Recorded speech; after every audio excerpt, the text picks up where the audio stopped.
Welcome back to the Reviving Christian Families podcast. I'm so excited to talk with you guys today about the essential aspects of having fun and doing recreational activities with your family. So let's dive into this episode. Hey, spouses.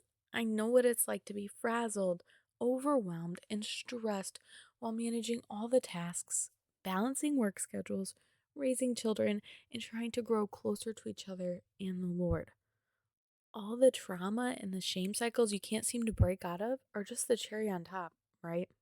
You know that you want to make a change, that you need something to be different, and you crave a happier, healthier lifestyle, but you don't know where to start, how to get there, and you just feel stuck.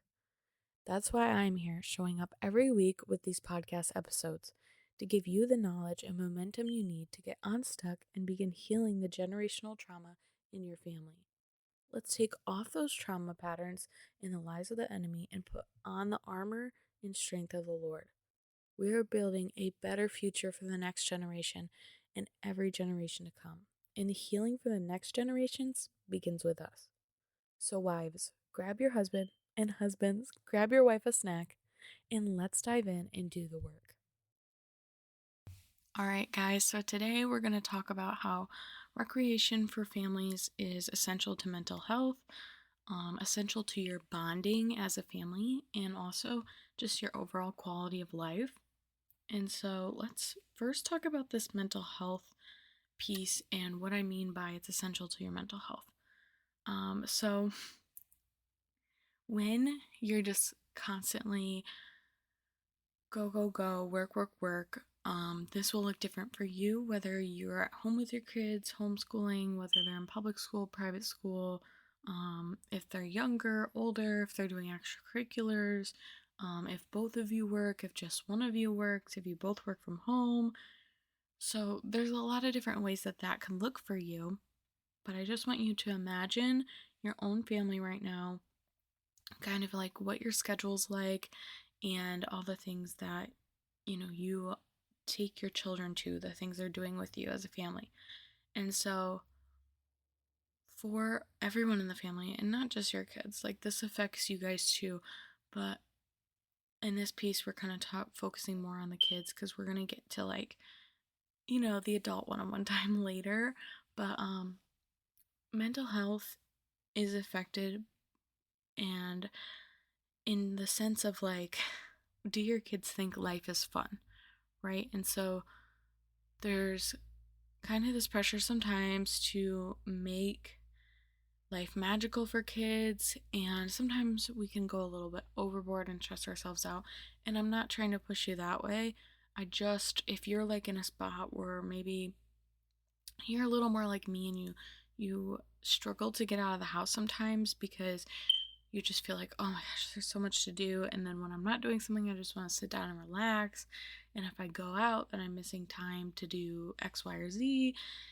And so I know I do this all the time, and I can get in my head about it. And then the days that I actually just walk the kids down to the park, I mean, we all have a great time. And so I just want us all to kind of stop overthinking this so much and really plan at least, a couple times a month where we can take the kids out and do something so that they kind of start to understand that life isn't supposed to be just all work.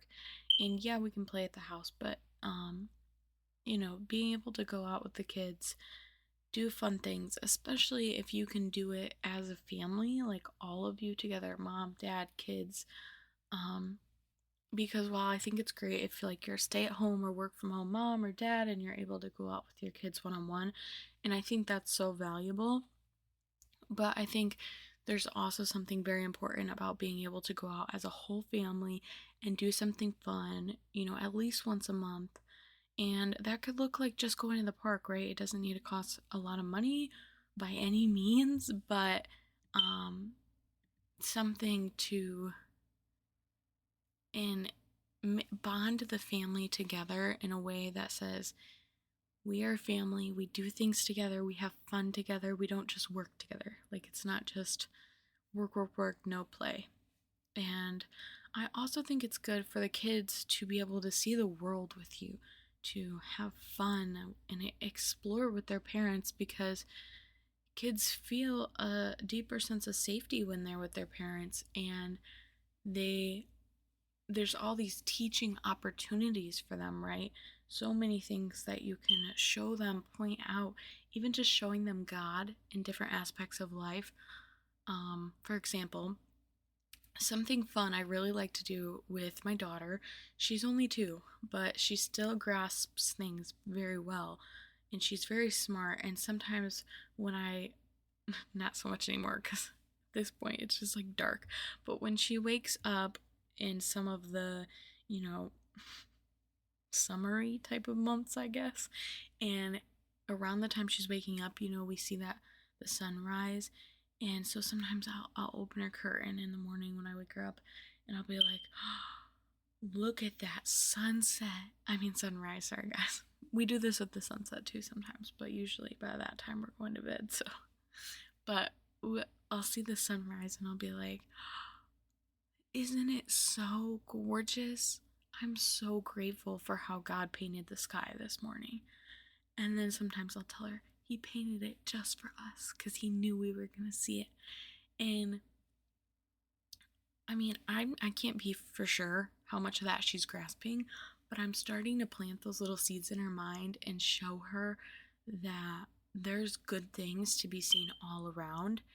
And I think this can be hard if we haven't trained our own minds. So if you're in that spot where you're like, I don't even see the fun stuff all around, then you might need to start working on that in yourself so that you can start showing your children that.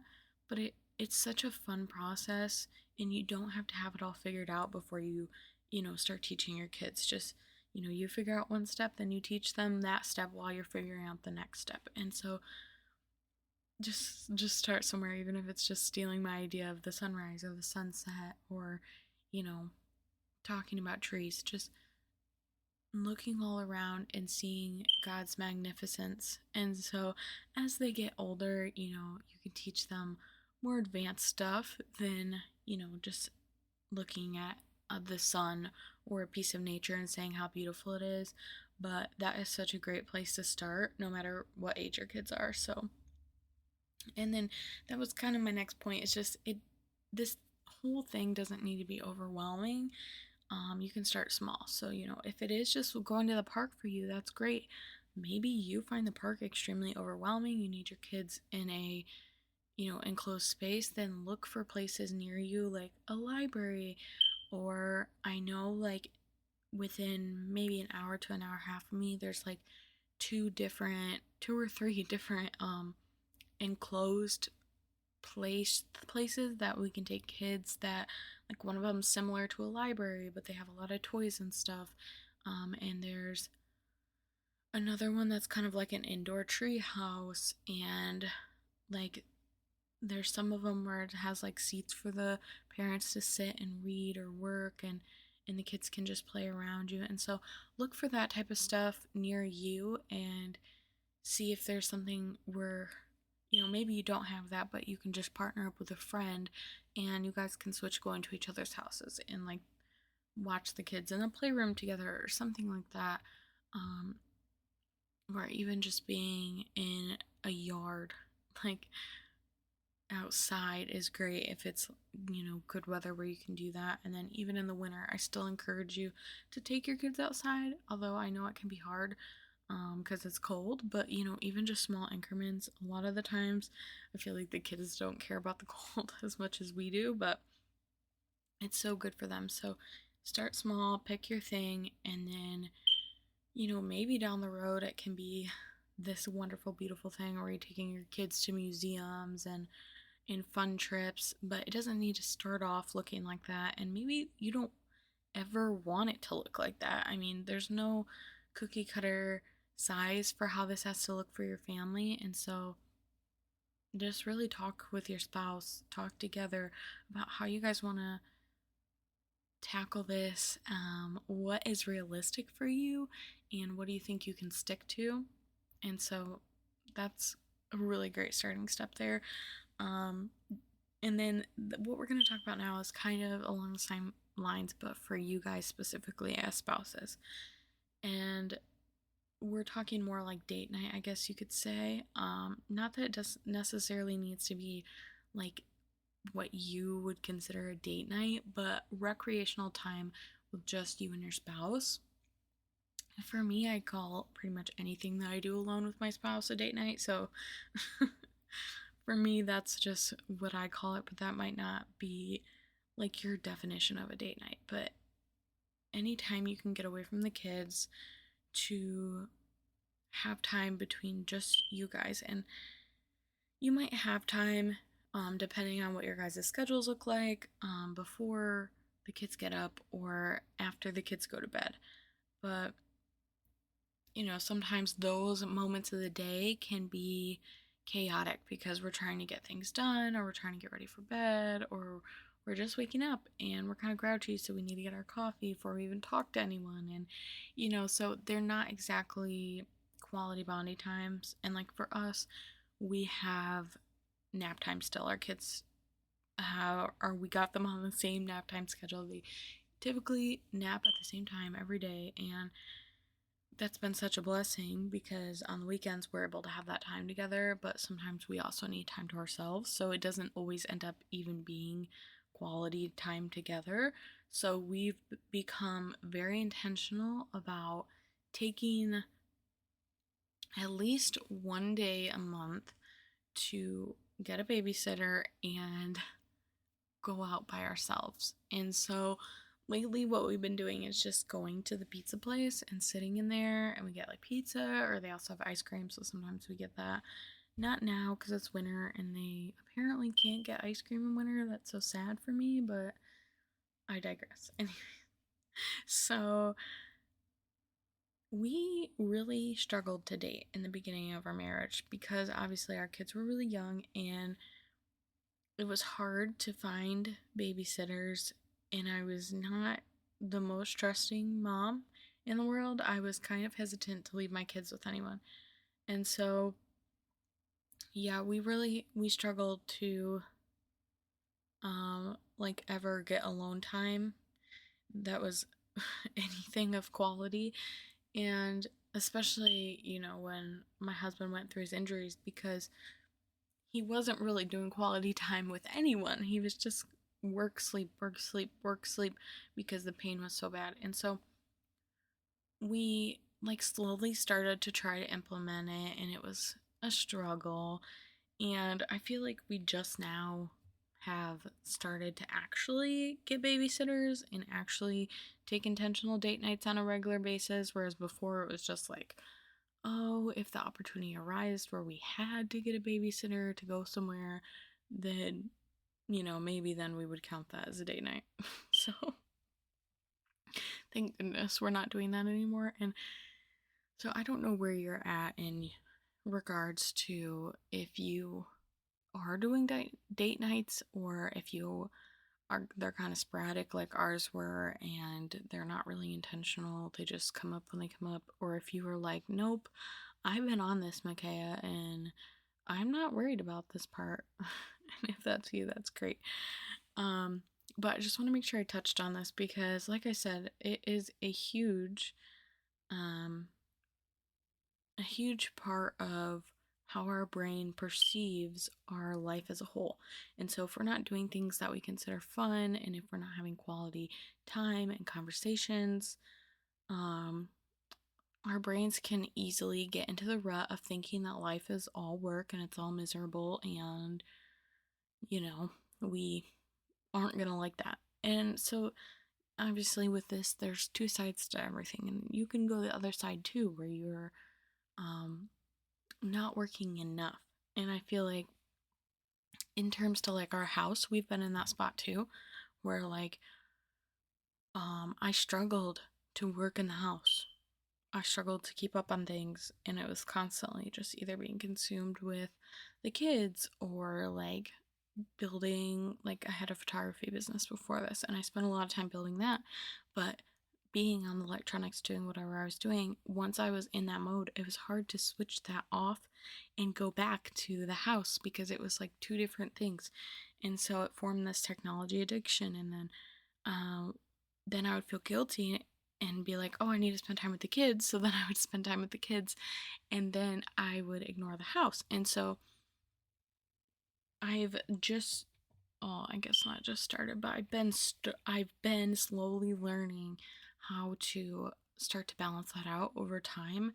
And it was really gradual for me, but through investing in a course and also just some of my own research that I had been doing um, for months, really preparing for our move to the new house, I had really figured out how I wanted to set the house up and how I wanted things to run and operate so that when we moved, it was kind of like a fresh start for us. I had a lot more momentum, and I was very motivated to get things into place and systems set up. And so now that we're kind of in the middle, I'd say, or even maybe more towards needing more date nights, but what I'm saying, and that balance of work and play in life, um, we've kind of been all over.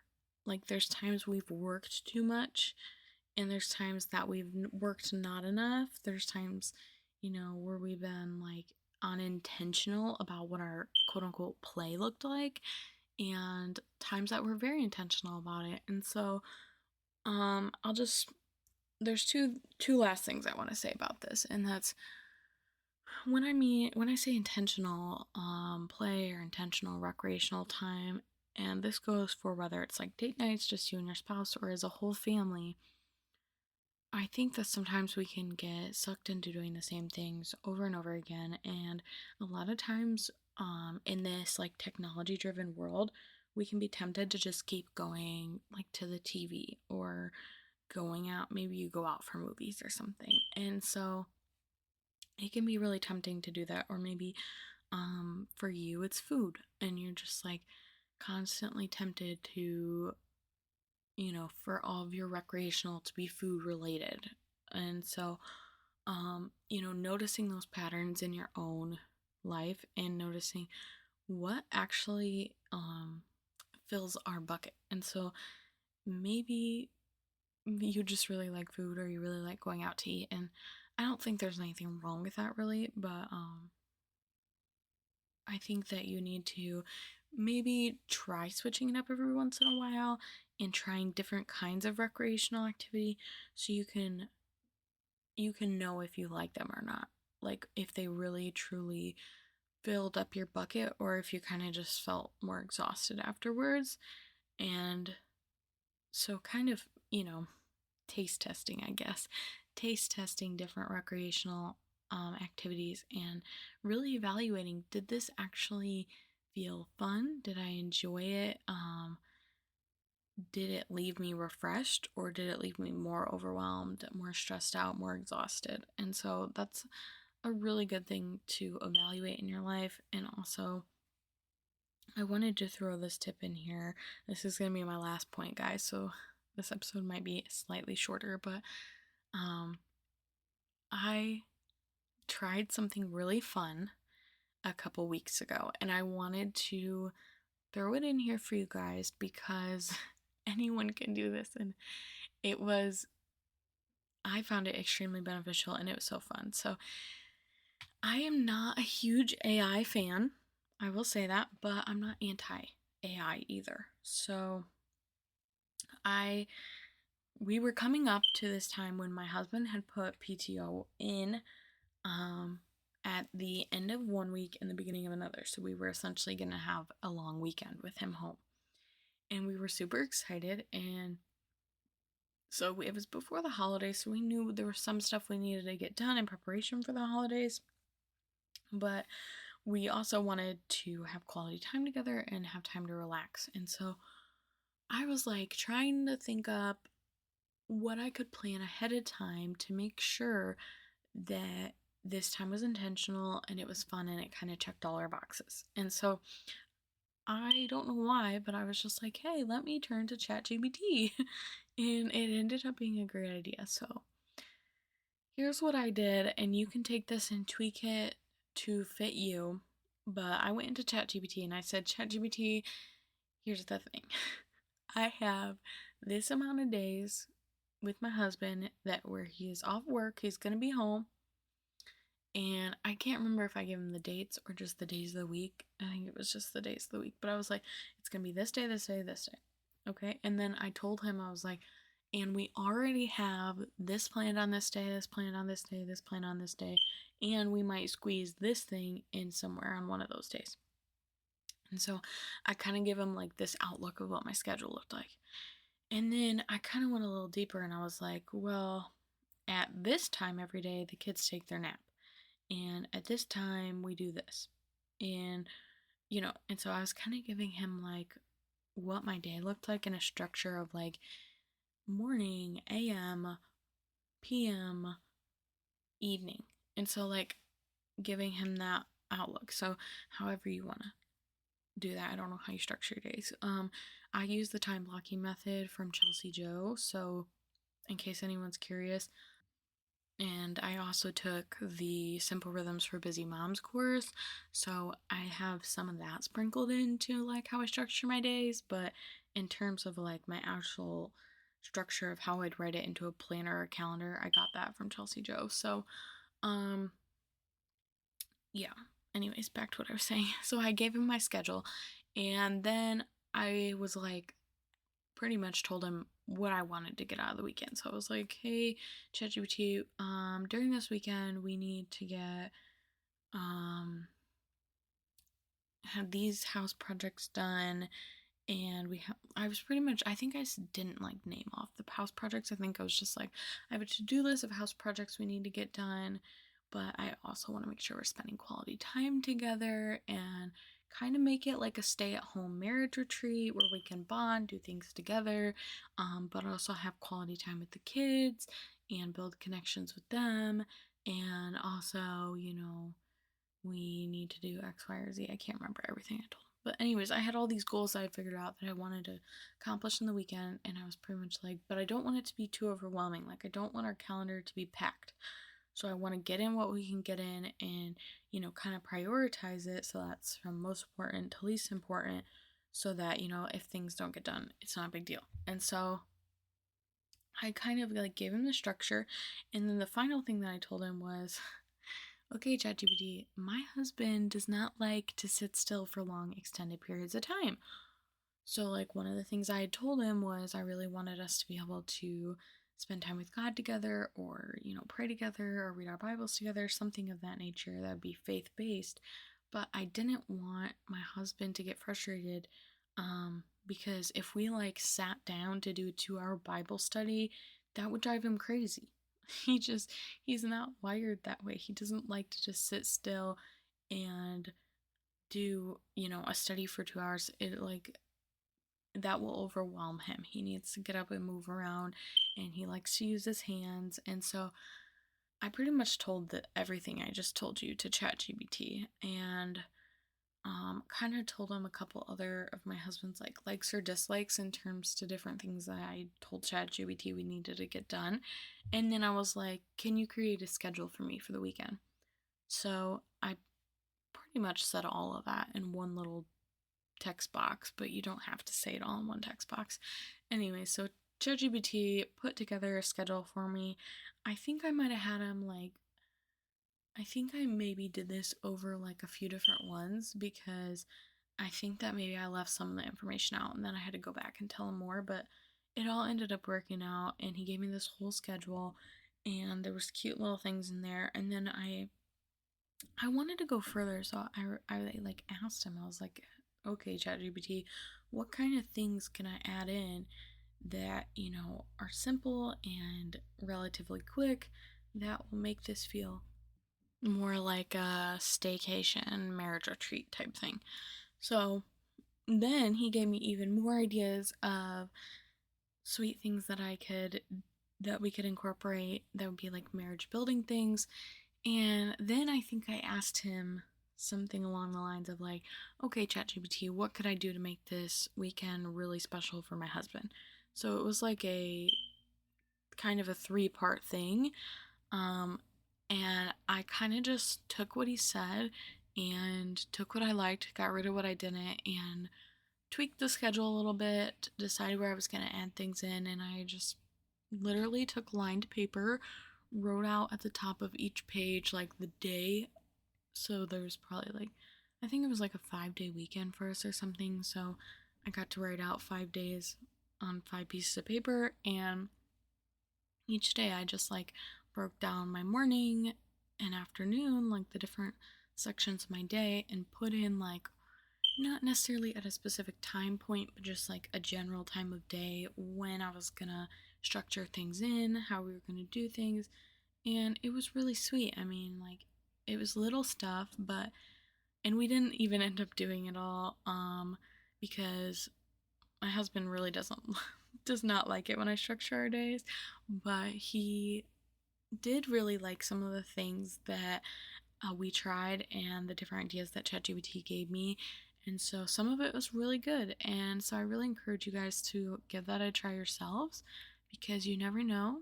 It might just be the little bit of creativity that you need to just get the ball rolling, you know? 'Cause sometimes we get so stuck in our heads, we forget that life doesn't have to be so mundane, and there's so many good ideas out there. And so I'm not going to tell you all the ideas that ChatGPT gave me, although I might make another freebie that is all about cute things that you can do for your spouse. So if you guys want that, come to the Facebook group and tell me. But one of the things I did do is create I Love You Because jar. And I've always seen these and wanted to do it. And it's like, you know, you write all the little reasons you love them on pieces of paper and fold them up and put them in a jar. And so I've always wanted to do it, but I get so stuck on overarching general things. Like my brain wants to group everything together. And so something I've been learning as we've been going through this gratitude challenge, we're still doing that, by the way. 30 days of gratitude is not over yet, and so I'll keep you tuned to see who wins. But I always thought to myself, I wouldn't have enough things to write down because I group things together. And so I was like, I'm gonna have like 10 pieces of paper in there. And that's just a number I pull off the top of my head. I didn't actually figure it out. But so I was like, I pretty much asked ChatGPT, what kind of things could I write? And he started like, I asked him to give me 50 different ideas. And he started listing off things, and I was like, oh my gosh. And I realized that was way overcomplicating it. There's so many reasons I love my husband, but because I was trying to group them all together, it seemed like not that much. But when you actually break them down to the specifics and you just let yourself say something really small and specific, I mean, it added up to be a lot. I have a whole jar of reasons why I love my husband sitting on the floor next to me right now, because I get stuck in my head, and I'm sure you guys do too. So ChatGPT is a great tool just to get unstuck and not to necessarily take what he says and run with it, but, you know, kind of tweak it to make it your own. It's just a jumping off point, and it's a great place to start. So I highly encourage you guys to try that, and feel free to steal my ideas if you liked them. I hope you guys have a great week. Thank you so much for coming to this episode, and see you later. Thank you so much for listening to this episode. I hope you got so much value out of it. And if you loved this episode, could you do me a quick favor and click 5 stars and leave me a review? It would do wonders for spreading the podcast out to other people who need it, and it only takes a few seconds. If you have an additional few seconds, why don't you go ahead and screenshot the episode and share it to your stories so we can spread the message and get more families healed. Thank you, and until next time, I will be praying for you, and I hope you have a blessed day. Bye.